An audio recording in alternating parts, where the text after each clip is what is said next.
हाँ काटल नहीं है ओहिना दे दै छी।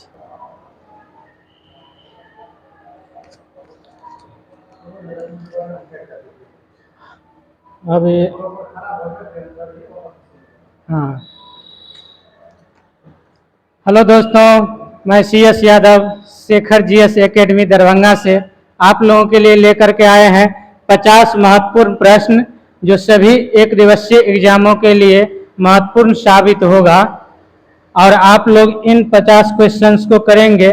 डेली बेसिस पे ये क्वेश्चंस आप लोगों के लिए लाया जाएगा और आप लोगों के लिए उपयोगी साबित होगा। तो चलिए हम लोग देखते हैं पहला क्वेश्चन। फर्स्ट क्वेश्चन देखने से पहले आप लोग क्या करेंगे, हमारे YouTube channel @Shekhar SHEKHAR Shekhar GS academy ACADEMY Shekhar GS academy पर जाएंगे और YouTube चैनल को सब्सक्राइब कर देंगे। हमारे द्वारा प्रोवाइड करवाया गया जितने भी वीडियो है वो आपके पास पहुंच जाएगा और आपको अपने एग्जाम के लिए, एग्जाम की तैयारी के लिए हेल्पफुल साबित होगा। चलिए, तो पहला प्रश्न है कि निम्नलिखित में से किस यूरोपीय ने भारत में सबसे पहले अपना व्यापार फैलाया और प्रभावित किया? तो भारत में जो सबसे पहले यूरोपीय कंपनी आया था वो कौन थे? पुर्तगाली। तो सबसे पहले पुर्तगाली आए थे। दूसरा प्रश्न है कि वर्ष 1498 ईस्वी में वास्को डी गामा भारत में कहाँ उतरा था? तो भारत में केरल के कालीकट बंदरगाह पे उतरा था। कहाँ पे उतरा था? केरल के कालीकट बंदरगाह पे उतरा था। तीसरा प्रश्न है कि वास्को डी गामा कहाँ का रहने वाला था? तो वास्को डी गामा पुर्तगाल का रहने वाला था। कहाँ का रहने वाला था? पुर्तगाल का रहने वाला था। चौथा प्रश्न है कि वह अंग्रेज जिसने सम्राट जहांगीर के दरबार में आकर भेंट किया था। तो सम्राट जहांगीर के दरबार में आने वाले अंग्रेज थे सर टॉमस रो। कौन थे? Sir Thomas Roe. अगला प्रश्न है 5 नंबर क्वेश्चन कि गोवा, दमन और दीव का उपनिवेशीकरण मूलतः किसके द्वारा किया गया था? तो गोवा, दमन और दीव का उपनिवेशीकरण पुर्तगालियों के द्वारा किया गया था। अगला प्रश्न है कि निम्नलिखित में से किस अंग्रेज ने पुर्तगालियों को शौली या स्वाली के स्थान पर हराया था? तो शौली या स्वाली के स्थान पर सर टॉमस रो बेस्ट के द्वारा पुर्तगालियों को हराया गया था। अगला प्रश्न है 7 नंबर क्वेश्चन कहता है कि निम्नलिखित में से प्रथम कर्नाटक युद्ध का कौन सा तत्कालिक कारण था? तो प्रथम कर्नाटक युद्ध का तत्कालिक कारण था अंग्रेजों द्वारा फ्रांसीसी जहाजों का अधिग्रहण। 8 नंबर क्वेश्चन कहता है कि भारत में 1612 ईस्वी में अंग्रेजों ने अपनी पहली फैक्ट्री कहाँ स्थापित की थी? तो 1612 ईस्वी में अंग्रेजों ने अपना पहला फैक्ट्री सूरत में स्थापित किया था। सूरत में कौन सी फैक्ट्री? अस्थाई। तो 1612 ईस्वी में अस्थाई फैक्ट्री की स्थापना सूरत में किया गया था। अगला प्रश्न है 9 नंबर क्वेश्चन कहता है कि किसने जहांगीर खान की उपाधि से सम्मानित किया? किसे जहांगीर ने खान की उपाधि से सम्मानित किया? तो खान की उपाधि से हॉकिंस को सम्मानित किया गया था। किसको? हॉकिंस को। हॉकिंस कहाँ के रहने वाले थे? इंग्लैंड के, ब्रिटेन के। तो ब्रिटेन के रहने वाले थे हॉकिंस। अगला प्रश्न है 10 नंबर क्वेश्चन कहता है कि डचों ने अपनी पहली फैक्ट्री 1605 ईस्वी में कहां स्थापित की? तो 1605 ईस्वी में डचों के द्वारा अपना पहली फैक्ट्री पुलिकट में स्थापित किया गया था। कहां पे? पुलिकट में। नहीं, ये गलत हो गया, पुलिकट, ठीक है, पुलिकट में स्थापित किया गया था। अगला प्रश्न है 11 नंबर क्वेश्चन कहता है कि सीकरी और आगरा पहुंचने वाला पहला अंग्रेज व्यापारी कौन था? तो सीकरी और आगरा पहुंचने वाले प्रथम अंग्रेज व्यापारी थे रॉल्फ फिच। कौन थे? Ralph Fitch. अगला प्रश्न कि ब्रिटिश ईस्ट इंडिया कंपनी का प्रथम गवर्नर कौन था? तो ब्रिटिश ईस्ट इंडिया कंपनी का प्रथम गवर्नर थॉमस स्माइथ थे या थॉमस रो। ठीक है। अगला प्रश्न है कि किसके द्वारा जारी फरमान को अंग्रेज आर्म ने बंगाल में ब्रिटिश व्यापार का मैग्ना कार्टा बनाया? तो बंगाल में ब्रिटिश व्यापार का मैग्ना कार्टा फर्रुखसियर के द्वारा जारी फरमान को कहा जाता है। किसके द्वारा? फर्रुखसियर। फर्रुखसियर कौन थे? तो बंगाल के नवाब थे। कहां के? बंगाल के। चलिए अगला प्रश्न है कि निम्नलिखित में से कौन अंग्रेज जहांगीर के समय में भारत नहीं आया था? तो जहांगीर के समय में पादरी एडवर्ड टैरी भी भारत आया था, रॉल्फ फिच भी भारत आया था। नहीं, रॉल्फ फिच भारत नहीं आया था। विलियम हॉकिंस भारत आया था और सर थॉमस रो भी भारत आया था। किसके समय में? जहांगीर के समय में। लेकिन रॉल्फ फिच जहांगीर के समय में भारत नहीं आया था। किसके समय में आया था? तो अकबर के समय में आया था। चलिए अगला प्रश्न है, हाँ आ रहा है। अगला प्रश्न है 15 नंबर क्वेश्चन कहता है कि बंगाल में अंग्रेजों की कंपनी के बारे में किसने कहा यह एक कुशिष्ट या नीच, झगड़ालू लोगों का और बेईमान लोगों का व्यापारियों की कंपनी है? तो झगड़ालू और बेईमान व्यापारियों की कंपनी किसे कहा गया? तो ये कहा गया शाइस्ता खां। किसके द्वारा कहा गया?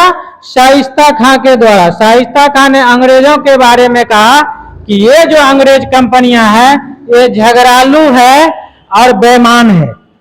चलिए अगला प्रश्न है कि इतिहासकार मैकाले के अनुसार वह पहला व्यक्ति कौन था जिसने पहली बार अनुभव किया कि मुगल साम्राज्य के खंडहरों पर एक यूरोपीय साम्राज्य बनाया जा सकता है? तो ये किसने कहा था? डुप्ले के द्वारा कहा गया था। किसके द्वारा? डुप्ले के द्वारा। अगला प्रश्न है 17 नंबर, कहता है कि निम्नलिखित यूरोपियों में से कौन सा एक स्वतंत्रता पूर्व भारत में व्यापारी के रूप में सबसे अंत में आए थे? तो स्वतंत्रता पूर्व भारत में जब भारत स्वतंत्र हुआ 1947 में, उससे पहले भारत आने वाले ब्रिटिश कंपनियां जो सबसे अंत में आया था वो कौन सी कंपनी थी? फ्रांसीसी कंपनी। कौन सी कंपनी? फ्रांसीसी कंपनी। सबसे पहले आया था पुर्तगाली, पुर्तगाली के बाद आया था डच, फिर आया डेन, फिर आया डच के बाद इंग्लिश आया, English east India company, English के बाद आया डेन और डेन के बाद लास्ट में आया फ्रांसीसी कंपनी।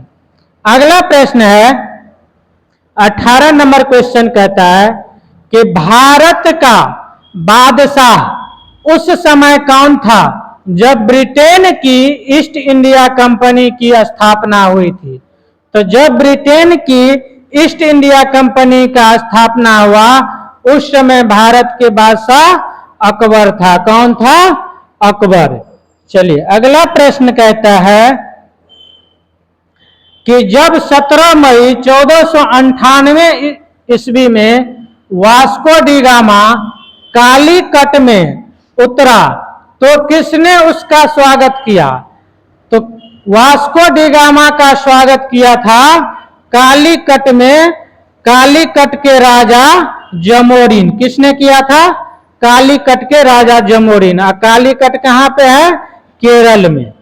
चलिए अगला प्रश्न है 20 नंबर क्वेश्चन कहता है कि पुर्तगालियों ने भारत में सर्वप्रथम कहां फैक्ट्री स्थापित किया? तब पुर्तगालियों ने सर्वप्रथम भारत में अपना फैक्ट्री कालीकट में स्थापित किया। कहां पे किया? कालीकट में। अगला प्रश्न है